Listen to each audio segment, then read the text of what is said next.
Can you tell us more about the operations of Operation Safe Corridor, where people who surrender as terrorists are absorbed or given a safe passage? How has it been in operation, especially with Operation Lafia Dole? Now that we've gone to this stage, I believe statements will be made in that regard. We are going to activate it.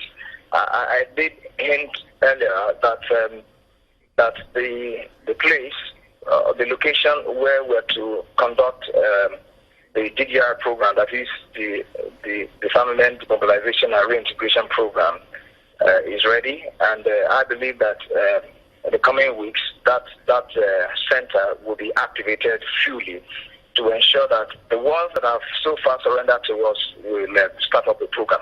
But you see, before now, we had thought that we will have a greater number of the terrorists surrender to us, so that it will not be a piecemeal exercise at the Operation Safe Corridor program that we conduct. So I'm looking at we getting a larger number of those who surrender, and for them to go through the program so that to be comprehensive at the end of the day. So far, how many terrorists would you say have surrendered?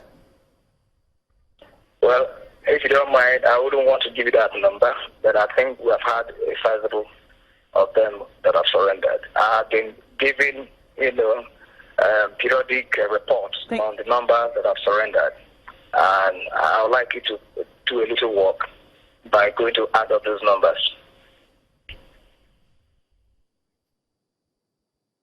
You were talking about having more. I mean, having a sizable number. I was hoping that you'd be able to give us a range, a range of people whom you say have surrendered.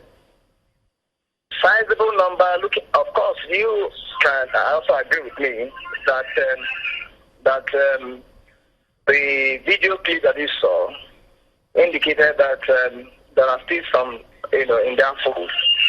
So what I am trying to say by talking about a sizable number is to ensure that a greater number of the fighters, come into our fold by way of surrendering. That's what I mean by that. It's not that the number that have surrendered cannot be taken to such a program. No, that's not it. I'm looking at where the window that is open to them is fully exhausted.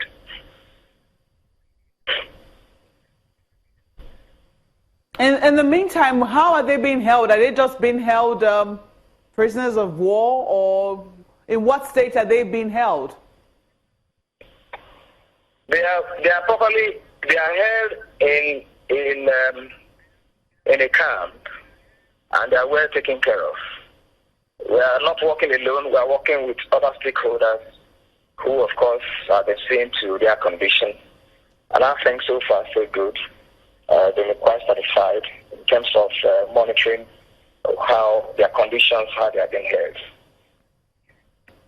held. Talking about them being held, there are those who have issues about the speed at which those suspected to be members of the Boko Haram sect are released into the public, that they are concerned that the de-radicalization program might not have been effectively carried out for them to be released so quickly. What's the guarantee that this ones will be released as quickly as that? Oh, no. I think they got it wrong. There are two groups of people. Each time we arrest those who either they are escapees or those when we carry out operation into some locations and we bear them, we profile. Now, it is after the profiling that you separate those who we found to be Boko Haram members, we take them into custody. The ones that are not Boko Haram members are the ones that are released. Some are released into the IDP camps. Others who, of course, have gone through another stage of profiling and investigation. When we are satisfied, given the various stages of investigation and interrogation, then of course we release them through the state government, and of course, and other stakeholders who take charge of them, ensuring that the various communities where they come from, the community heads, the leaders are involved, and they also get to understand that they have oversight on them to more or less give some form of assurance or surety, if you like, that these are people that are from these communities who can, to a very large extent, vouch for their behavioral patterns and of course, their non-involvement in Boko Haram terrorist activities. So that's what we do. Those ones who have released to the state government, they have not gone through any form of DDR program. No, there's no one that has gone through any DDR program that we handed over to them. That's not. I think those who are giving such reports, they got it wrong.